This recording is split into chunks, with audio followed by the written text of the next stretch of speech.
नमस्कार, मैं डॉक्टर अर्चना जोशी, सह आचार्य ड्राइंग एंड पेंटिंग। प्रिय विद्यार्थियों, आज की कक्षा में अमृता शेरगिल का अध्ययन करेंगे। अमृता शेरगिल का जन्म 1913 ईस्वी में हंगरी की राजधानी बुडापेस्ट में हुआ था। 1934 ईस्वी के अंत में पेरिस की चित्रशालाओं तथा अकादमियों में चित्रकला का प्रशिक्षण प्राप्त कर अमृता भारत आई और शिमला में अपने माता पिता के निवास स्थान में उन्होंने अपनी चित्रशाला स्थापित की। इस समय उनकी आयु लगभग 21 वर्ष की थी। अमृता शेरगिल लाहौर के एक धनी सिख उमराव सिंह व हंगेरियन माता की संतान थी। आरंभ से ही उन्होंने चित्रकला में रुचि दिखाई, अतः वे लगभग 11 वर्ष की आयु में ही अपनी माता के साथ इटली गई और फ्लोरेंस की चित्रशाला में उन्होंने कला दीक्षा ग्रहण की। यहाँ पर यथार्थवादी पद्धति पर कला अभ्यास कर वह कुछ समय के लिए भारत आई, परंतु पुनः पेरिस लौट गई। पेरिस में उन्होंने पियर वैया तथा प्रोफेसर लूसिया सीमो की चित्रशालाओं में कला अभ्यास किया। सर्वप्रथम 1930 ईस्वी में उनके चित्रों का प्रदर्शन ग्रांद सलो में आयोजित एक प्रदर्शनी में किया गया। इस प्रदर्शनी में धड़ तथा युवतियाँ नामक चित्रों को प्रदर्शित कर अमृता फ्रांस में प्रसिद्ध हो गई। ये जो चित्र है धड़, वह एक वस्त्रहीन महिला का पार्श्व छाया व प्रकाश से सजित एक अद्भुत ढंग से चित्रित चित्र है। इस प्रकार धड़ और युवतियाँ उन्होंने फ्रांस में प्रदर्शित की। उनके ये चित्र मॉडल पद्धति व एकेडमिक शैली पर आधारित थे। 1934 ईस्वी में जब अमृता भारत आई तो उन्हें भारतीय लड़कियां नामक चित्र पर नई दिल्ली की ऑल इंडिया फाइन आर्ट्स तथा क्राफ्ट सोसाइटी की प्रदर्शनी में स्वर्ण पदक प्राप्त हुआ। 1936-37 ईस्वी के मध्य उन्होंने समस्त भारत का पर्यटन किया और सर्वप्रथम उन्होंने अजंता के विशाल और भव्य भित्ति चित्रों को देखा और भारतीय कला तथा जीवन से बहुत प्रभावित हुई। अमृता की कला ने यहाँ से ही एक नवीन मोड़ लिया और उन्होंने अजंता तथा पहाड़ी चित्रों की सरल और सपाट कोमल रंगों की प्रतीकात्मक शक्ति को समझा। उन्होंने बसौली शैली के पहाड़ी चित्रों की सरल योजना से विशेष प्रेरणा ली, परंतु उनके चित्र बड़े कैनवास पर और तैल रंगों से बने हैं। अमृता की कला पर अगर हम रचना और रंग तकनीक आदि के साथ दृष्टिपात करते हैं तो ये स्पष्ट हो जाता है कि उनके चित्रों में भारतीय विषयों की नवीनता, तकनीकी नूतनता, रेखा की लय, छंद और अम्मिश्रित रंगों की सबल चेतना है।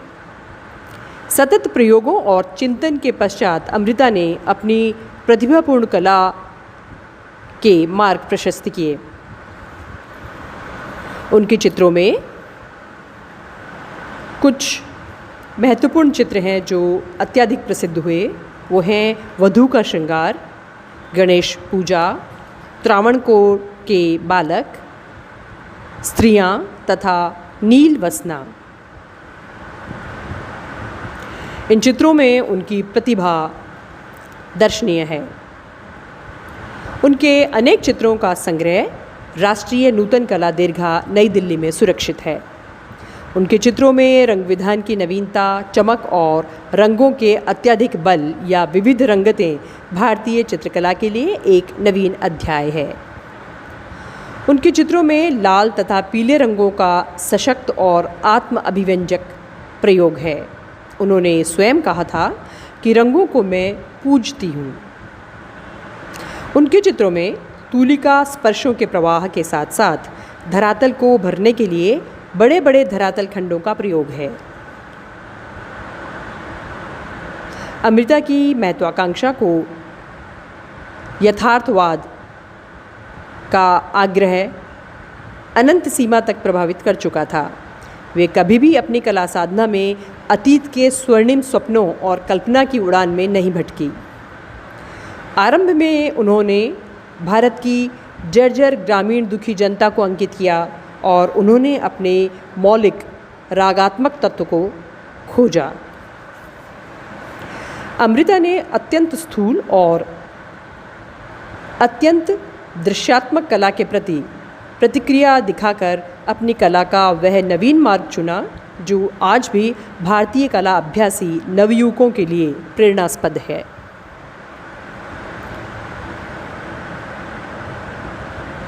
उन्नीस ईस्वी में वे पुनः बुडापेस्ट चली गईं और वहाँ उन्होंने डॉक्टर विक्टर ईगान से विवाह किया। इसी वर्ष वे पुनः भारत लौट आईं, परंतु वे अपने वैवाहिक जीवन का सुख प्राप्त न कर सकी और 28 वर्ष की आयु में 1941 ईस्वी में उनका देहांत हो गया। उनके चित्रों में विषाद स्पष्ट दिखाई पड़ता है। ये चित्र हैं विशेष रूप से भिखमंगे, ग्रामीण तथा उनके सेल्फ पोर्ट्रेट या निजी चित्र।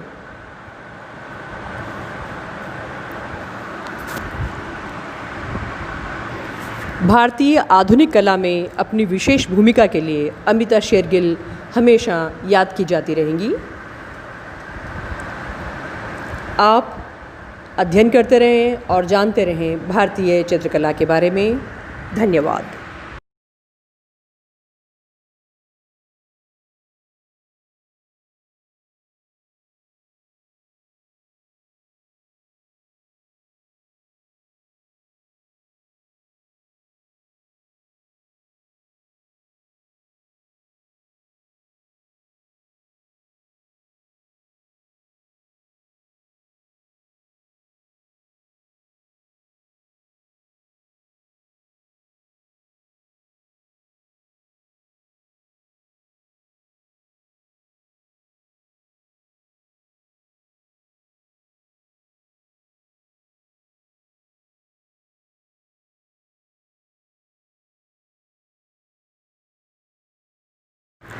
नमस्कार, मैं डॉक्टर अर्चना जोशी, सह आचार्य ड्राइंग एंड पेंटिंग।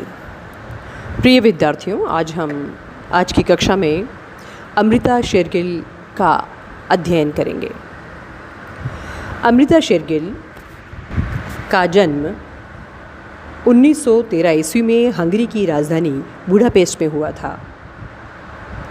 1934 ईस्वी के अंत में पेरिस की चित्रशालाओं तथा अकादमियों में चित्रकला का प्रशिक्षण प्राप्त कर अमृता भारत आई और शिमला में अपने माता पिता के निवास स्थान में उन्होंने अपनी चित्रशाला स्थापित की। इस समय उनकी आयु लगभग 21 वर्ष की थी। अमृता शेरगिल लाहौर के एक धनी सिख उमराव सिंह व हंगेरियन माता की संतान थी। आरंभ से ही उन्होंने चित्रकला में रुचि दिखाई, अतः वे लगभग 11 वर्ष की आयु में ही अपनी माता के साथ इटली गई और फ्लोरेंस की चित्रशाला में उन्होंने कला दीक्षा ग्रहण की। यहाँ पर यथार्थवादी पद्धति पर कला अभ्यास कर वह कुछ समय के लिए भारत आई, परंतु पुनः पेरिस लौट गई। पेरिस में उन्होंने पियर वैया तथा प्रोफेसर लूसिया सीमो की चित्रशालाओं में कला अभ्यास किया। सर्वप्रथम 1930 ईस्वी में उनके चित्रों का प्रदर्शन ग्रांद सलो में आयोजित एक प्रदर्शनी में किया गया। इस प्रदर्शनी में धड़ तथा युवतियाँ नामक चित्रों को प्रदर्शित कर अमृता फ्रांस में प्रसिद्ध हो गई। ये जो चित्र है धड़, वह एक वस्त्रहीन महिला का पार्श्व छाया व प्रकाश से सजित एक अद्भुत ढंग से चित्रित चित्र है। इस प्रकार धड़ और युवतियाँ उन्होंने फ्रांस में प्रदर्शित की। उनके ये चित्र मॉडल पद्धति व एकेडमिक शैली पर आधारित थे। 1934 ईस्वी में जब अमृता भारत आई तो उन्हें भारतीय लड़कियां नामक चित्र पर नई दिल्ली की ऑल इंडिया फाइन आर्ट्स तथा क्राफ्ट सोसाइटी की प्रदर्शनी में स्वर्ण पदक प्राप्त हुआ। 1936-37 ईस्वी के मध्य उन्होंने समस्त भारत का पर्यटन किया और सर्वप्रथम उन्होंने अजंता के विशाल और भव्य भित्ति चित्रों को देखा और भारतीय कला तथा जीवन से बहुत प्रभावित हुई। अमृता की कला ने यहाँ से ही एक नवीन मोड़ लिया और उन्होंने अजंता तथा पहाड़ी चित्रों की सरल और सपाट कोमल रंगों की प्रतीकात्मक शक्ति को समझा। उन्होंने बसौली शैली के पहाड़ी चित्रों की सरल योजना से विशेष प्रेरणा ली, परंतु उनके चित्र बड़े कैनवास पर और तैल रंगों से बने हैं। अमृता की कला पर अगर हम रचना और रंग तकनीक आदि के साथ दृष्टिपात करते हैं तो ये स्पष्ट हो जाता है कि उनके चित्रों में भारतीय विषयों की नवीनता, तकनीकी नूतनता, रेखा की लय, छंद और अम्मिश्रित रंगों की सबल चेतना है। सतत प्रयोगों और चिंतन के पश्चात अमृता ने अपनी प्रतिभापूर्ण कला के मार्ग प्रशस्त किए। उनके चित्रों में कुछ महत्वपूर्ण चित्र हैं जो अत्यधिक प्रसिद्ध हुए। वो हैं वधू का श्रृंगार, गणेश पूजा, त्रावणकोर के बालक, स्त्रियां तथा नील वसना। इन चित्रों में उनकी प्रतिभा दर्शनीय है। उनके अनेक चित्रों का संग्रह राष्ट्रीय नूतन कला दीर्घा नई दिल्ली में सुरक्षित है। उनके चित्रों में रंग विधान की नवीनता, चमक और रंगों के अत्यधिक बल या विविध रंगतें भारतीय चित्रकला के लिए एक नवीन अध्याय है। उनके चित्रों में लाल तथा पीले रंगों का सशक्त और आत्म अभिव्यंजक प्रयोग है। उन्होंने स्वयं कहा था कि रंगों को मैं पूजती हूँ। उनके चित्रों में तूलिका स्पर्शों के प्रवाह के साथ साथ धरातल को भरने के लिए बड़े बड़े धरातल खंडों का प्रयोग है। अमृता की महत्वाकांक्षा को यथार्थवाद का आग्रह अनंत सीमा तक प्रभावित कर चुका था। वे कभी भी अपनी कला साधना में अतीत के स्वर्णिम सपनों और कल्पना की उड़ान में नहीं भटकी। आरंभ में उन्होंने भारत की जर्जर ग्रामीण दुखी जनता को अंकित किया और उन्होंने अपने मौलिक रागात्मक तत्व को खोजा। अमृता ने अत्यंत स्थूल और अत्यंत दृश्यात्मक कला के प्रति प्रतिक्रिया दिखाकर अपनी कला का वह नवीन मार्ग चुना जो आज भी भारतीय कला अभ्यासी नवयुवकों के लिए प्रेरणास्पद है।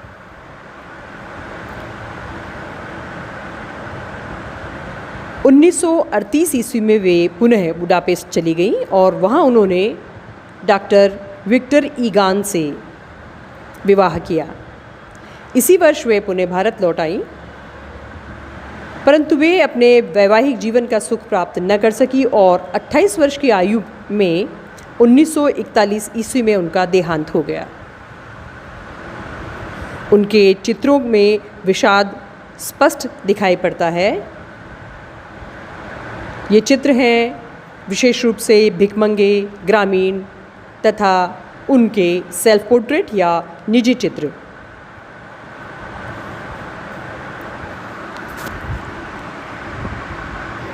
भारतीय आधुनिक कला में अपनी विशेष भूमिका के लिए अमृता शेरगिल हमेशा याद की जाती रहेंगी। आप अध्ययन करते रहें और जानते रहें भारतीय चित्रकला के बारे में। धन्यवाद।